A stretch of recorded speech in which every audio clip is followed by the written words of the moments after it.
भूमि के दंगल में सबसे पहले सिरमौर की खबर की हम बात कर लेते हैं, जहां कांग्रेस की कलह थमने के बजाय बढ़ती ही जा रही है। कल इस मामले पर राजीव शुक्ला ने सिरमौर के कांग्रेस पदाधिकारियों के साथ एक बैठक भी की थी, लेकिन शाम होते होते दोनों गुटों में एक बार फिर से भिड़ंत हो गई और नौबत हाथापाई तक पहुंच गई।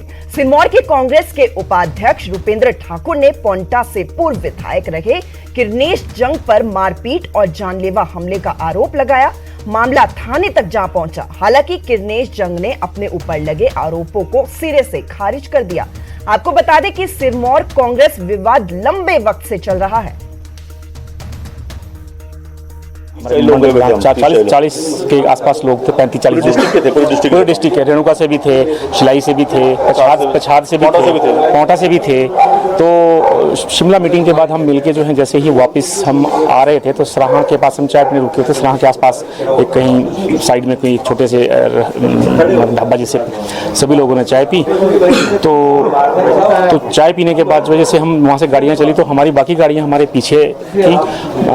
मैं आगे चला हुआ था तो मेरे को जो है वो गाड़ी जो है ओवरटेक करती है HP 17C0061, जिसमें जो कि करनेश जंग जी की गाड़ी है। तो करनेश जंग जी जो भूतपूर्व विधायक हैं पोंटा साहब से, वो भी उसमें थे, और श्री अजय बहादुर सिंह जी जो कि विधायक रहे हैं, पूर्व विधायक, और हमारे जिला कांग्रेस कमेटी के अध्यक्ष भी हैं अभी, वो भी उस गाड़ी में थे। और एक आशिक अली जो कि कालाम से है, वो भी प्रदेश का कुछ पद है उसके पास, वो भी हाँ।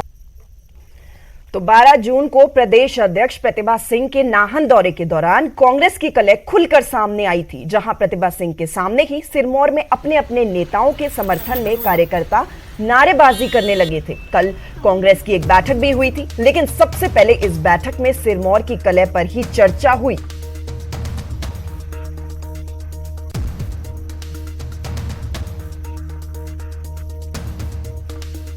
तो सिरमौर में कांग्रेस की कलह लगातार बढ़ती ही जा रही है। इसको लेकर एक बैठक भी हुई, लेकिन समाधान यहां पर कुछ भी नहीं हुआ है।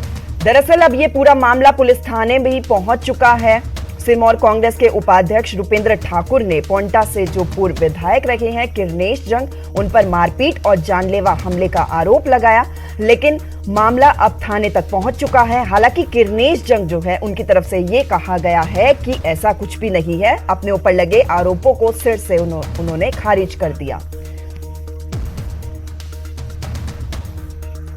तो दरअसल ये पूरा मामला 12 जून का है, जहां प्रदेश अध्यक्ष प्रतिभा सिंह नाहन दौरे पर पहुंची थी और उन्हीं के सामने ही कांग्रेस की कलह जो थी वो खुलकर सामने आ गई।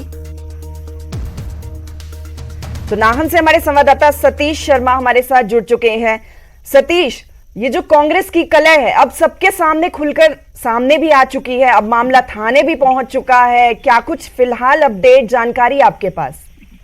बिल्कुल श्वेता, देखिए ये जो पूरा विवाद है, दरअसल 12 जून को जो प्रदेश अध्यक्ष कांग्रेस प्रतिभा सिंह का कार्यक्रम था उससे ठीक पहले ये विवाद उपजा था, और अब ये विवाद जो है थमने की बजाय बढ़ता जा रहा है। या यूं कहे कि कांग्रेस की जो गुटबाजी है वो हाथापाई पर उतर आई है। और बीते कल जो ये पूरा प्रकरण है, पहले शिमला में बैठक हुई थी कांग्रेस की, और उसके बाद जब ये वापिस कांग्रेस के नेता लौट रहे थे तो नाहन विधानसभा में जैसे ही एंटर हुए तो नाहन विधानसभा क्षेत्र के दिहोग के समीप इनके बीच जो हाथापाई हुई है, और उसके बाद ये लोग नाहन थाना पहुंचे और देर रात तक यहाँ पर जो हाई वोल्टेज ड्रामा यहाँ पर जो वो चलता रहा। हालांकि जिन पूर्व विधायक पर आरोप लगे, पांवटा साइड से पूर्व विधायक रहे किरनेश जंग, उन पर आरोप लगे कि उन्होंने हमला किया है जिला उपाध्यक्ष व प्रवक्ता रुपेंद्र ठाकुर पर विधायक द्वारा इसको जो है वो नकारा जा रहा है। पर कहीं ना कहीं विधानसभा चुनाव से ठीक पहले इस तरह की जो गुटबाजी कांग्रेस के भीतर देखने को मिल रही है वो पार्टी के लिए भी शायद अच्छे संकेत नहीं है, क्योंकि एक तरफ पार्टी एकजुटता का पाठ पढ़ा रही है, वही दूसरी तरफ इस तरह की जो घटना है वो सामने आ रही है। चलिए सतीश, बहुत बहुत धन्यवाद, आपने तमाम जानकारी दी। तो बीजेपी नेता गणेश दत्त हमारे साथ जुड़ चुके हैं। सर, बहुत बहुत स्वागत है आपका न्यूज़ 18 पर। धन्यवाद जी, धन्यवाद। कांग्रेस के बीच की जो कलह है वो एक राज्य की नहीं है, तमाम राज्यों से सामने आती है। इस बार जो सिरमौर में जहां पर प्रतिभा सिंह पहुंची थी, उनके सामने कलह खुलकर सामने आई कांग्रेस की। जनता में क्या मैसेज जाता है? फिर कांग्रेस चाहती है कि वो सत्ता में आए, किस तरीके से पब्लिक जो है वो विश्वास जताए? देखिए, जो कांग्रेस पार्टी के अंदर जो इस समय चार अध्यक्ष कार्यकारी अध्यक्ष, इसके ऊपर अध्यक्ष और उसके अलावा एक जंबो टीम बनाना इस बात को दर्शाता है कि कांग्रेस पार्टी की जो लीडरशिप है वो एक मत नहीं है और एक व्यक्ति को वो ना अध्यक्ष मानते हैं ना कार्यकारी अध्यक्ष मानते हैं। और आगे आने वाले समय के लिए एक प्रकार से जूते में दाल बटने वाली स्थिति पैदा हो गई है।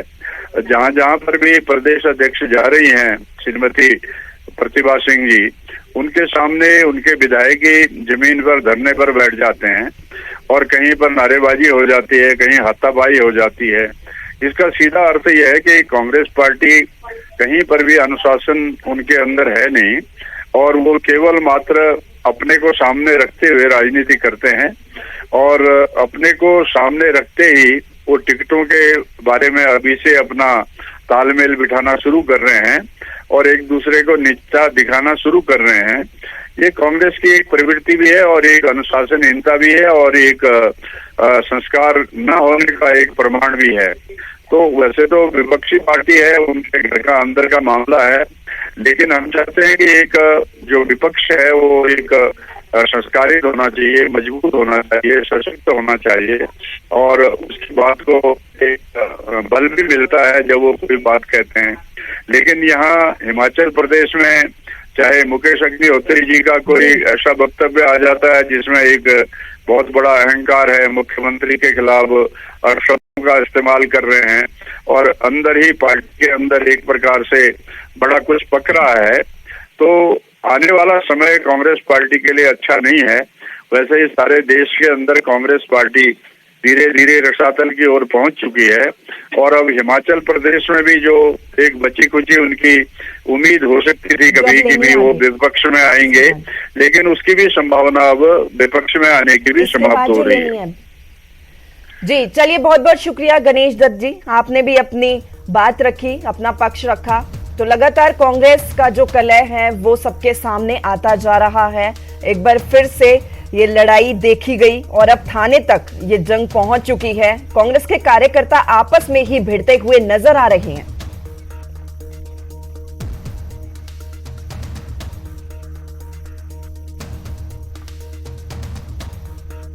चलिए, धर्मशाला से आम आदमी पार्टी की एक प्रेस कॉन्फ्रेंस की जा रही है, सीधा वहीं लिए चलते हैं।